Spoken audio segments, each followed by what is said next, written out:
કેમ છો દોસ્તો? હું છું ડોક્ટર તરુણ બેંકર.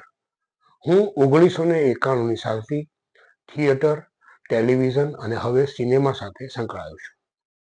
મિત્રો, એક સમયે જેના માટે ભાંડ કે ભવૈયા શબ્દ વપરાતો એ હવે સોફિસ્ટિકેટેડ બની ગયો છે અને આપણા માટે હવે વપરાય છે એક્ટર કે એક્ટ્રેસ. મારું એવું માનવું છે કે લગભગ દરેક ગલીની અંદર જો તમે જઈને બૂમ પાડો કે એક્ટર જોઈએ છે તો દરેક ઘરમાંથી એકાદ વ્યક્તિ તો બહાર આવશે જ. કારણ કે દરેકના મનમાં છુપો એક કીડો, એક અમે તો એને મસા કહીએ છીએ, તો એક એવો કીડો એની અંદર છુપાયેલો છે કે જેને એક્ટિંગ કરવાની ઈચ્છા છે.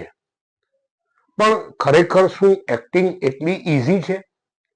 મારા એક બે અનુભવોની વાત કરું તો ક્યારેક એવું બને કે મારા એક સગા મારી પાસે આવ્યા, મને કે આ છોકરાને 3-4 મહિનાનું વેકેશન છે, એને એક્ટિંગ કરાવો ને.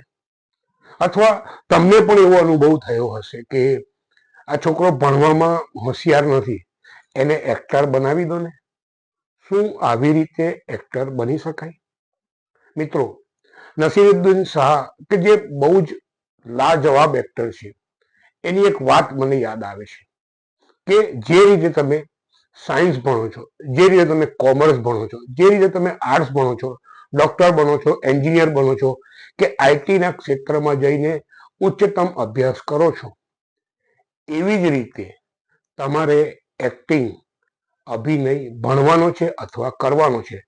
જો તમારા મનમાં એવી કોઈ વાત હોય કે હું આ ક્ષેત્રમાં કાચો છું અથવા તો હું પેલા ક્ષેત્રમાં મને મજા નથી આવતી એટલે હું એક્ટર બની જાઉં, તો મહેરબાની કરીને હાથ જોડીને કહું છું, એક્ટિંગના ફિલ્ડમાં ન આવતા. કારણ કે એક્ટિંગ માટે ભણતર ઓછામાં ઓછું ગ્રેજ્યુએશન જરૂરી છે. તમે નેશનલ સ્કૂલ ઓફ ડ્રામામાં જાઓ કે FTIમાં જાઓ, તમારે એડમિશન જોઈતું હોય તો બેઝિક ક્વોલિફિકેશન છે ગ્રેજ્યુએશન. એટલે મનમાંથી એવો કોઈ પણ વહેમ હોય તો કાઢી નાખજો કે હું ભણવામાં કાચો છું એટલે એક્ટર બનીશ.